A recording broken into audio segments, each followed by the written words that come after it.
창세기 41장까지 읽었습니다. 요셉이 형들의 손에 의해서 팔려간 곳은 애굽의 친위대장 보디발 장군의 집이었습니다. 보디발은 바로 왕을 경호하는, 요즘 말하면 경호실장이었습니다. 아주 막강한 자리에 있는 사람이죠.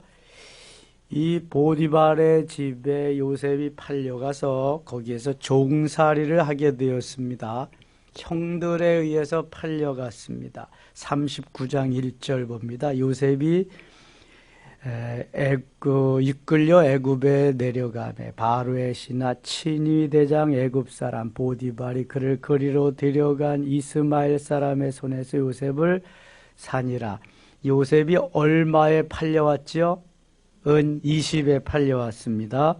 여호와께서 요셉과 함께 하심으로 그가 형통한 자가 되어 그의 주인 애굽 사람의 집에 있으니, 여호와께서 요셉과 함께 하심으로 그가 형통한 자가 되었다. 여러분, 형통을 어떻게 생각하세요? 형통이란 탄탄대로 어려움이 없는, 환난과 고통이 없는, 이것이 형통이 아니라 어떠한 환경 속에서도 능히 이길 수 있는 힘을 주시는, 어떠한 상황과 역경 속에서도 이기고 나갈 수 있는 힘을 주시는 그 은혜가 형통입니다.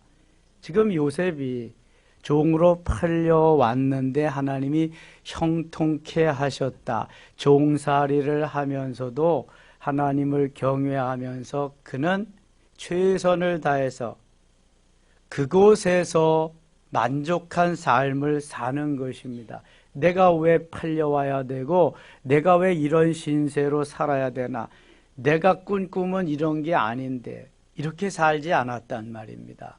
하나님이 형들과 함께 살았을 때와 마찬가지로 요셉에게 그러한 꿈을 가지고, 역시 비전을 가지고 주님만 바라보며 나아갈 수 있는 환경과 사건에 의해서 내가 어떻게 바뀌어지지 아니하고 그 온전한 마음 그대로 살아갈 수 있도록 그 마음을 지키시고 하나님이 그와 함께 하시는, 그것이 형통한 것임을 오늘 보여주고 있습니다. 그 3절도 보세요. 그의 주인이 여호와께서 그와 함께 하심을 보며 또 여호와께서 그의 범사에 형통하게 하심을 보았더라. 대부분의 우리들의 생각은 이러한 어려움 닥치지 아니하고 하나님이 잘되게 하시고 형통케 하셔야 그게 형통인 줄 아는데, 어떠한 환경과 사건 속에서도 하나님이 함께 하시고 이기게 나갈 수 있게 하신다. 이런 게 형통이라고 하는 겁니다. 요셉이 종으로 팔려가서 하나님이 함께 하셨을 때에 형통하게 되었다. 요셉의 그 모습을 보면서 주인이 보디발 장군이, 보디발이 이 사람은 보통 사람이 아니다, 하나님이 함께 하시는 사람이다, 형통케 하심을 보았다. 대개 종으로 팔려오고 그러면 의기소침하고 낙심하고 절망하고 내가 왜 이래야 되느냐고 주위에서 보아도 한눈으로 알 수가 있는데, 요셉은 전혀 그렇지가 않은 것입니다. 언제나 명랑하게, 언제나 자기가 맡은 일을 잘 감당하면서 오히려 주인에게 소망을 주는, 주인에게 비전을 주는 그러한 사람이 되었던 것을 주인이 느끼고 감지할 수 있었다. 여러분, 이건 엄청난 것입니다. 내 상황이 그렇지 않은데 하나님이 함께 하심으로 나를 통해서 주위의 사람들이 하나님이 살아계심을 보았다, 하나님이 저에게 형통하게 하심을 보았다. 이게 진짜 그리스도인입니다. 이 사람이 클래스가 다른 하나님의 사람입니다. 아이고, 환경도 저런데 뭐가 좋다고, 아이고, 환경이 그래도 하나님이 나에게 그렇게 만들어 주시면 오늘도 최선을 다해서 주님 내 안에 계시니 기쁨과 감사 속에서 최선을 다해서 행복하게 살아가는 게, 누가 만들어줄 수 있는 사람이 없잖아요. 하나님이 내 마음을 주장하셔서 내가 만들어가는, 새를 주셨어요. 누가 만들어주는 거 아닙니다. 내가 만들어가는 거지요.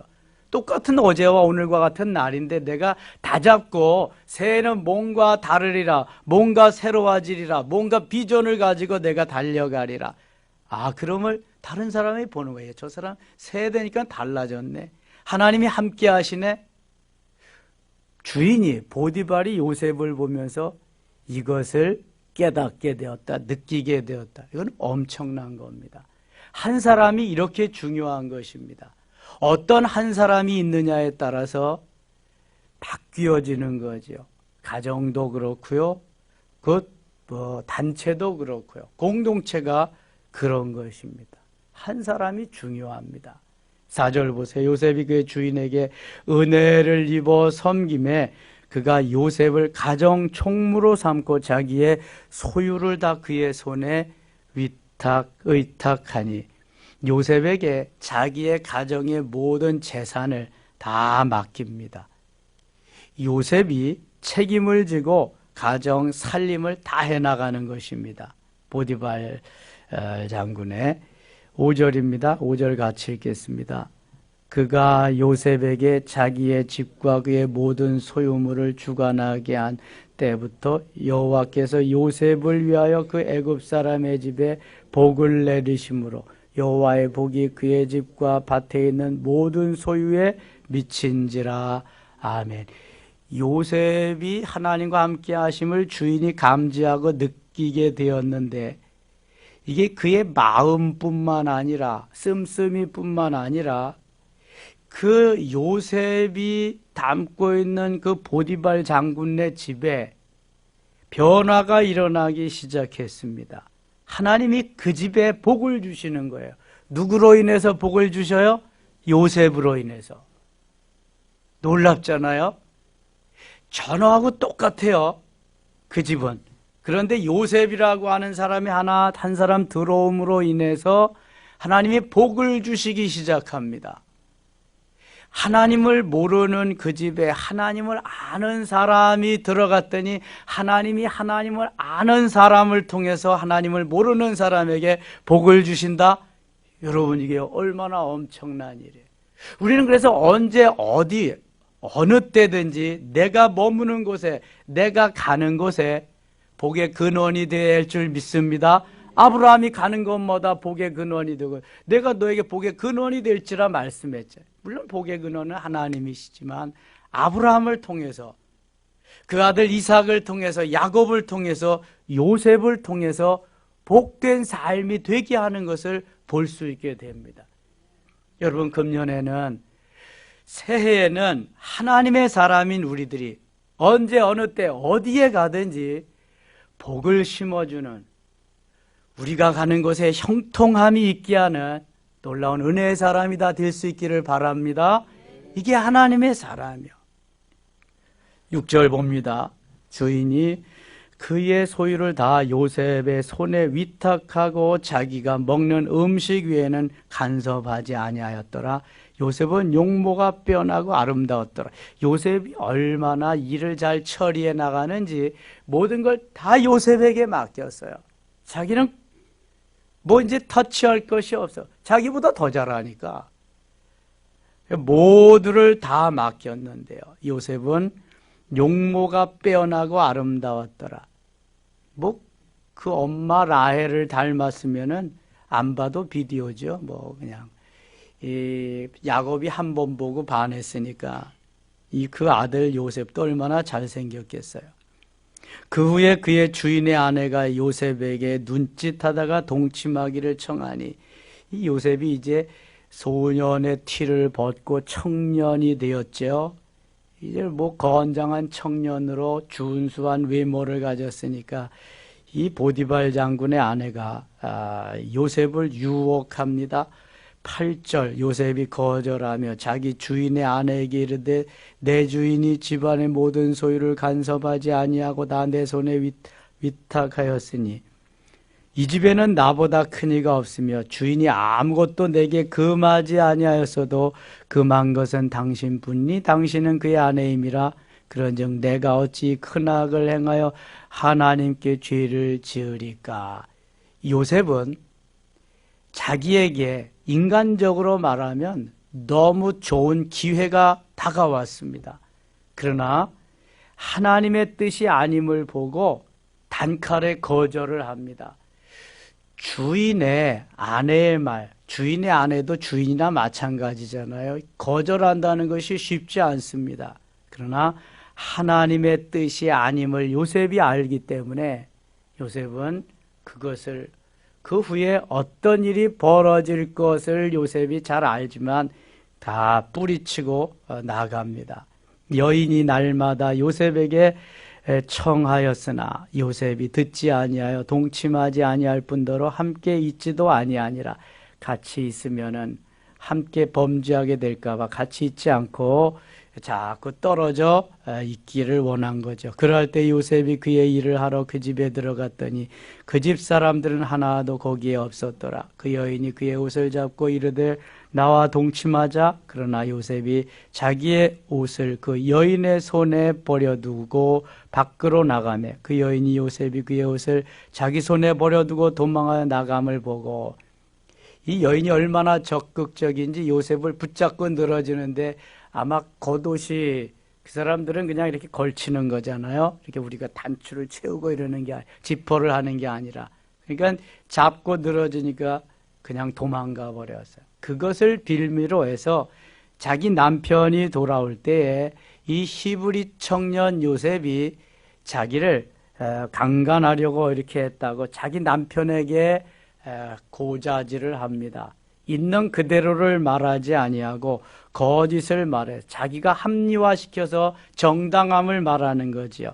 그랬더니 보디발이 아내의 말을 믿어야지, 요셉이 또 변명할 기회나 있겠어요. 요셉을 갖다가 감옥에 가두게 됩니다. 19절 갑니다. 19절.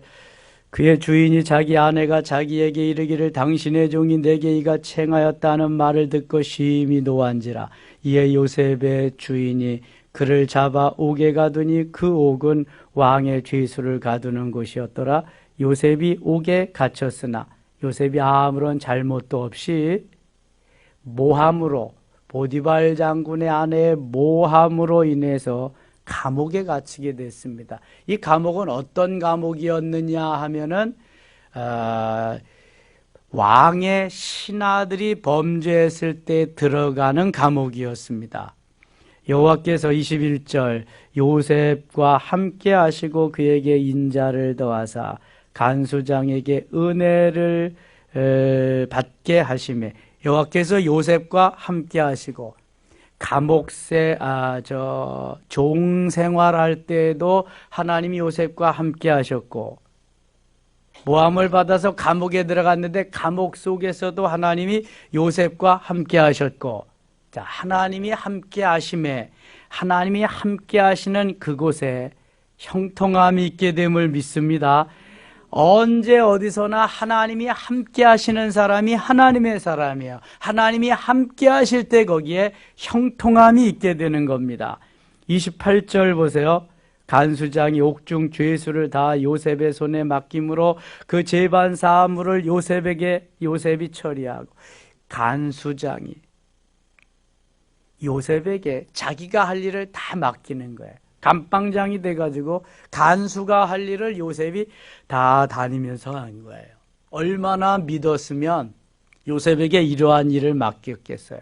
요셉은 언제 어느 때 어디서나 최선을 다해서 나는 하나님의 사람이다. 나는 하나님의 사람이다. 하나님의 사람은 이렇게 살아야 한다는 것이 아주 배어있는 사람이에요.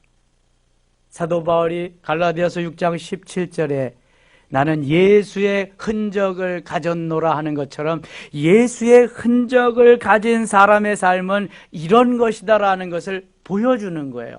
종살이 할 때도, 감옥 생활할 때도, 총리가 된 후에도 여러분, 이게 얼마나 중요해요. 하이에나와 같이 바뀌는 삶이, 칠면조와 같이 바뀌는 삶이 아니라 언제 어디서든지 나는 하나님의 사람이다. 하나님의 사람을 하나님이 지켜주시고 인도하신다. 나는 하나님의 사람으로서 그 길을 가는 것뿐이다. 그때 하나님이 그 마음 정성을 보시고 하나님이 함께 하시는 거예요. 하나님이 함께 하시니까 어떻게 돼요? 형통케 되는 거예요.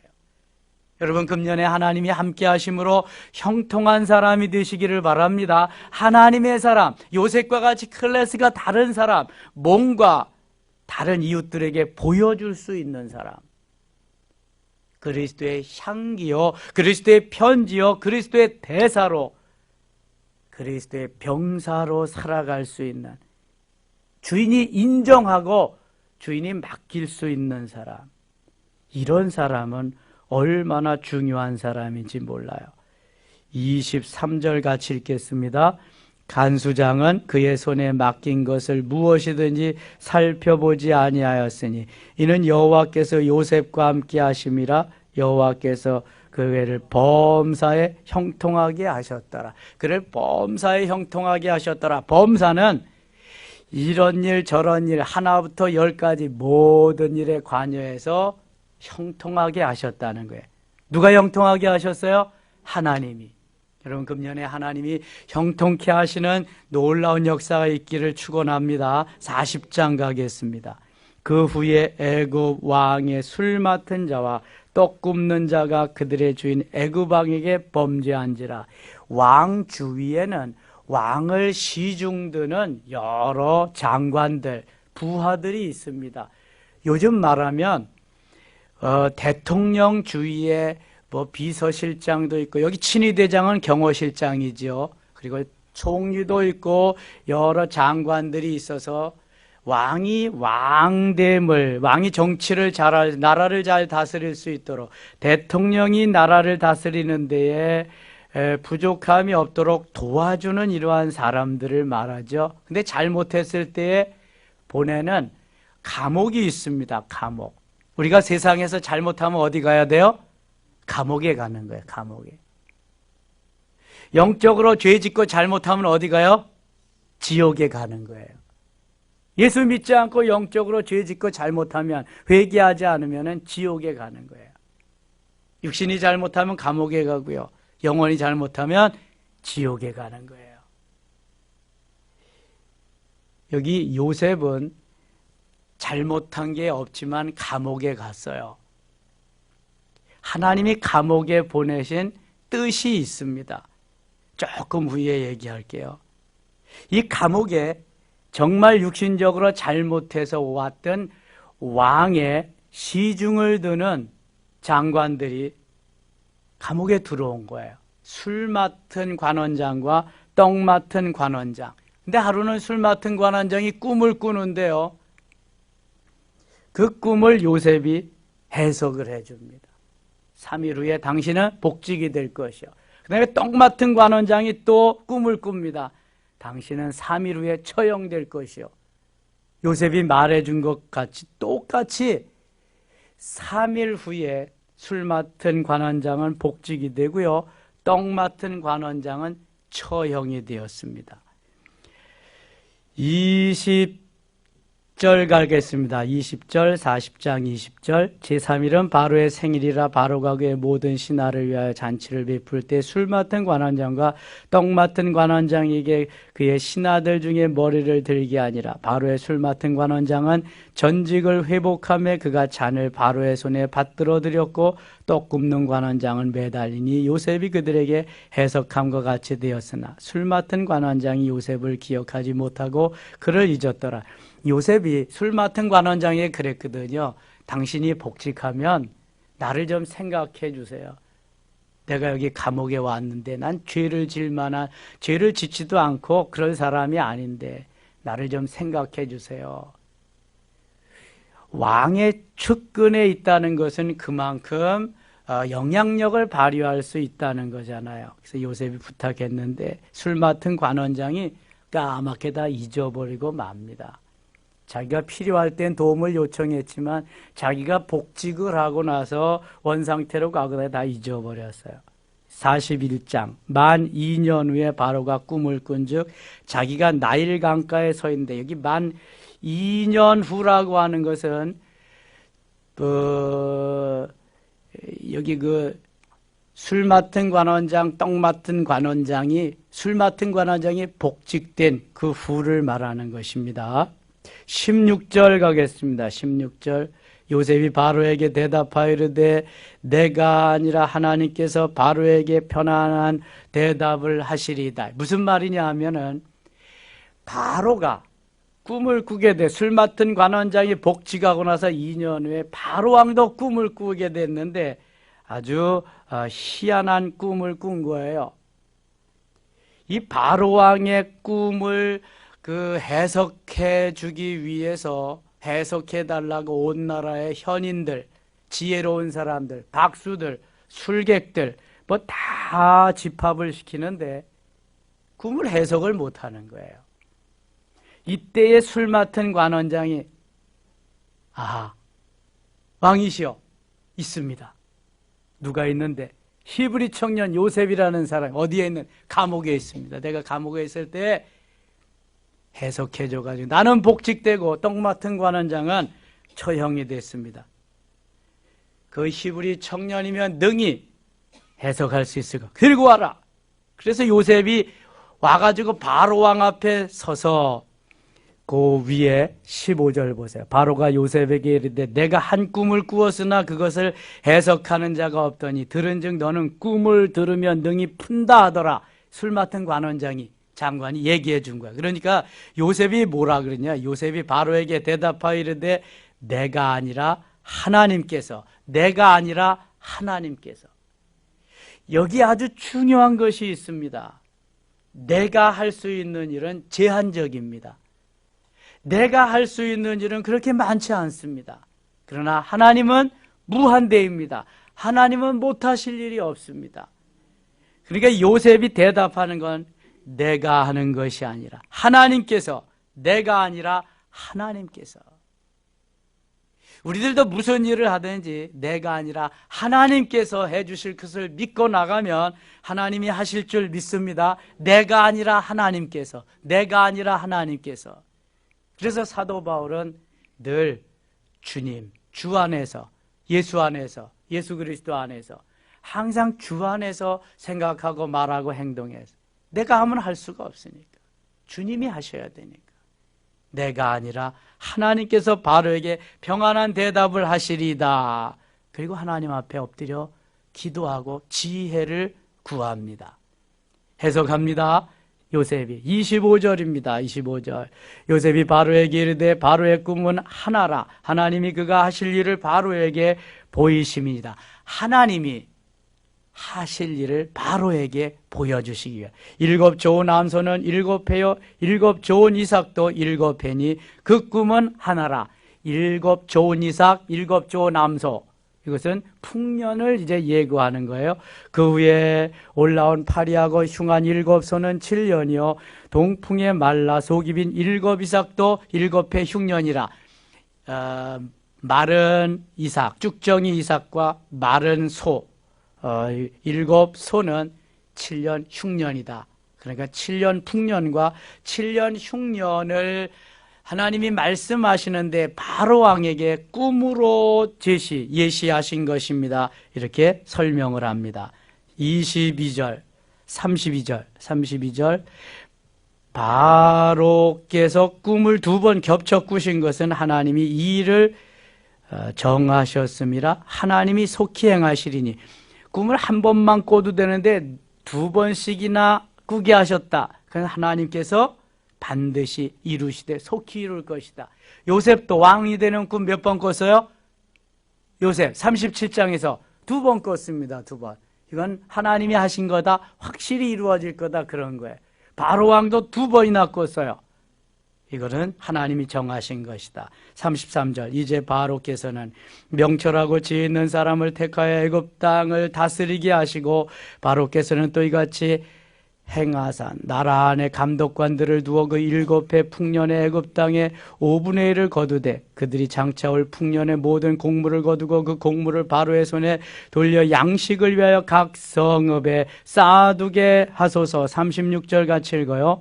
이와 같이 그 곡물을 이 땅에 저장하여 애굽 땅에 이말 7해 풍년에 대비하시면 땅이 흉년으로 말미암아 망하지 아니하리이다. 아멘. 꿈을 해석해 줄 뿐만 아니라 거기에 대해서 어떻게 대처해야 하는지 처방까지도 요셉이 다 내려주었어요. 누가 하신 거예요? 하나님이. 하나님이 요셉을 여기까지 인도하셨어요. 억울하게 종으로 팔려오게 하시고 억울하게 또 감옥 생활하게 하시고 드디어 바로 왕 앞에 서게 하셨습니다. 하나님이 여기까지 인도하셨어요. 자, 그 다음에 보겠습니다. 37절. 바로와 그 모든 신하가 이 일을 좋게 여긴지라. 모두 해석하는 사람 하나도 없는데 요셉이 해석해주고 처방까지 내려주니 얼마나 좋아요. 좋게 여긴지라. 38절 같이 읽겠습니다. 바로가 그의 신하들에게 이르되 이와 같이 하나님의 영에 감동된 사람을 우리가 어찌 찾을 수 있으려 하고. 하나님의 신에 감동된 사람, 바로 하나님 믿습니까? 안 믿습니까? 믿어요? 안 믿어요? 진짜입니까? 정말 안 믿습니까? 바로는 사탄의 왕입니다. 우상의 천지 소굴의 바로가 대장입니다. 무슨 하나님을 믿어요? 그런데 이 바로가 뭐라고 고백을 해요? 이와 같이 하나님의 영에 감동된 사람을 우리가 어찌 찾을 수 있으리요? 하나님을 인정하고 요셉은 하나님의 사람이라는 걸 인정합니다. 여러분, 세상 사람들도요, 우리가 클래스가 다르게 멋있게 하나님의 사람으로 우뚝 섰을 때 인정합니다. 하나님의 사람으로, 하나님의 계심을. 내가 하나님의 사람답게 못 사니까 그러는 거지. 내가 하나님의 사람답게만 살아보세요. 사단의 왕도 바로도 인정하는데 왜 인정 안 하겠어요? 어디에 가든지 하나님 인정받게 하십니다. 그래서 여러분들이 거기에서 나는 그리스도인이라는 것을 거기에 공포해야 돼요. 그래야 그리스도인답게 살잖아요. 공포 안 하면 자기도 세상 사람하고 똑같이 사는 거예요. 하나님의 사람임을 이 바로 왕이 알았다는 거, 하나님의 영이 감동된 사람이라는 거, 인간적으로 한 것이 아니라 하나님이 하셨다는 것을 공포하는 거예요. 왕이 이렇게 공포할 때는요, 온 천지가 지금 요셉을 두려워하게 되는 거죠. 하나님이 이렇게까지 만들어 놓으십니다. 그리고 꿈을 이루십니다. 다음에 보세요. 요셉에게 이르되 하나님이 모든 것을 내게 보이셨으니 너와 같이 명철하고 지혜 있는 자가 없도다. 하나님이 그렇게 했으니까 너 같은 사람은 없다, 세상에. 40절 같이 읽겠습니다. 너는 내 집을 다스리라. 내 백성이 다 내 명령에 복종하리니 내가 너보다 높은 것은 내 왕뿐이니라. 왕좌뿐이니라. 내 왕좌뿐이니라. 내가 너보다 높은 것은 내 왕자뿐이다. 내 마음대로 이 나라를 다스리라. 할렐루야. 41절 같이 읽어요. 바로가 또 요셉에게 이르되 내가 너를 애굽 온 땅에 총리가 되게 하노라 하고. 42절 자기의 인장 반지를 빼어 요셉의 손에 끼우고 그에게 세마 보옷을 입히고 금사슬을 목에 걸고. 43절 자기에게 있는 버금술에 그를 태우매 바로가 그의 앞에서 소리 지르기를 엎드리라 하더라. 바로가 그에게 애굽 전국을 총리로 다스리게 하였더라. 아멘. 요셉의 꿈이 이루어지는 순간입니다. 엄청난 순간입니다. 요셉의 일대에 바로 여기가 하이라이트입니다. 또 하나 45장에 가서 하나님이 하셨어요. 그것도 역시 요셉의 생애에 큰 놀라운 일을 알려주는 사건이죠.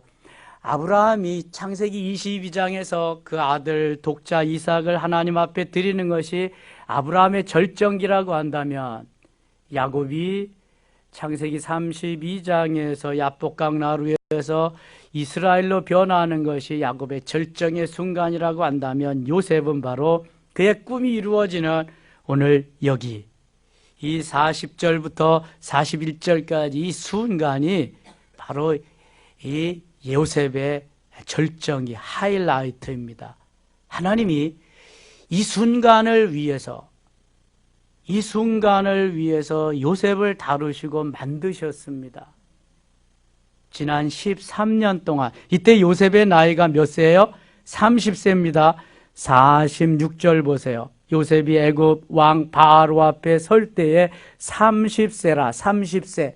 17살에 팔려왔으니까 30세까지 13년 동안 모진 억울함을 당하면서 고난 속에서 하나님이 주신 비전, 그 날을 꿈꾸며 여기까지 왔습니다. 그러나 하나님이 함께 하심에 형통한 삶을 살며 여기까지 왔습니다. 죽지 못해서, 마지 못해서 산 것이 아닙니다. 요셉은 종살이 하면서도 감옥 생활하면서도 신나게 살았습니다. 즐겁게 행복하게 살았습니다. 하나님이 형통케 하셨기 때문입니다. 자, 그러면 하나님은 왜 요셉에게 종살이를 하게 하셨나? 종살이 하면서 등록금 한 푼도 내지 않고 경영학, 경제학, 매니지먼트 이런 걸 다 섭립하게 합니다. 그리고 감옥 생활하면서 정치, 외교학, 정치학, 그 다음에 사람을 다스리는 이러한 인간관계학을 다 공부하게 됩니다. 술 맡은 관원장과 떡 맡은 관원장을 통해서 등록금 한 푼 내지 아니하고 요셉은 멋진 공부를 다 합니다. 그 속에서 하나님이 왜 종으로 팔려가게 하시고 왜 억울하게 요셉에게 감옥 생활하게 하셨나? 바로 이겁니다. 만일 요셉에게 그러한 훈련을 시켜주지 않았다면 총리가 되어서도 제대로 다스릴 수가 없습니다. 아는 게 있어야 다스리죠. 경험이 있어야 다스리지. 하나님이 이런 걸 통해서 지혜를 주시는 거예요. 여러분, 하나님이 지혜를 주시는데요, 전혀 상관없는 그런 걸 주시는 게 아닙니다. 내 속에 있는 것을 끄집어내서 그때부터 하나님이 지혜를 주셔서 하시는 거죠. 내 속에 있는 걸 끄집어내는 일을 주님이 하시는 거예요. 이게 주님이 역사하시는 거예요. 주님을 모르면 그걸 모르고 사장시켜 놓고 사는 거예요. 우리 일생에 우리 속에 있는 거 10%밖에 끄집어내서 살지 못한다 합니다. 10%. 90%를 끄집어내줄 수 있는 분이 하나님이 끄집어내서 이렇게 살 수 있게 하는 게 지혜란 말이죠. 하나님의 은혜고. 요셉이 30세 총리가 되고요, 이제 그때부터 꿈을 펼쳐가기 시작합니다. 자, 오늘 새벽에 참 잘 나오셨네요. 힘들고 어려워도 우리는 하나님이 나를 디자인 놓고 인도해 가시니 언젠가는 나의 꿈이, 하나님이 주신 비전이 이루어지리라, 반드시 이루어지리라. 나는 다만 그 뜻을 품고 아멘 하면서 달려갈 뿐이다. 그럼 때가 되면 하나님이 만들어 주실 줄 믿습니다. 꿈을 꿔야 돼요. 비전을 가져야 돼요. 특별히 인생 후반기를 살면서는 무슨 꿈이 있겠습니까? 주님 안에서 형통하게 하나님 앞에 나아가면 그 삶이 가장 좋은 것이고, 젊은이들은 꿈을 꿔야 됩니다. 비전을 가지고 나아가야 됩니다. 그래야 하나님이 이루시는 거예요. 하나님께서 역사하시는 거예요. 오늘 하루도 주 안에서 좋은 꿈 꾸시며 주님이 형통하게 하심을 믿고 승리한 날 되시기를 축원합니다. 기도합시다. 아버지 하나님 고맙습니다. 추운 날도 달려오게 하셨습니다. 요셉과 같이 믿음의 사람, 하나님의 사람, 클래스가 다른 사람, 멋있는 사람으로 세우시기 위해서 우리를 부르셨습니다. 꿈을 가지고 비전 가지고 달려가는 우리 모두 되게 하시고 주 안에서 승리케 하며 하나님이 하셨어요를 하나님께 말하고 공포할 수 있는 우리 모두, 간증할 수 있는 우리 모두 되게 하여 주시옵소서. 예수님의 이름으로 기도드리옵나이다. 아멘.